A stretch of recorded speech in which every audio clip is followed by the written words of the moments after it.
Meantime, police in Middle Tennessee have arrested a high school softball program director from Maryville on statutory rape charges. Kenneth Smith faces 2 charges of rape by an authority figure and 1 charge of soliciting a minor.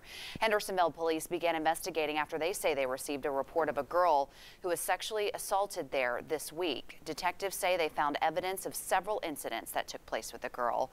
Smith is scheduled to appear in court in January. Police are asking any other possible victims to come forward.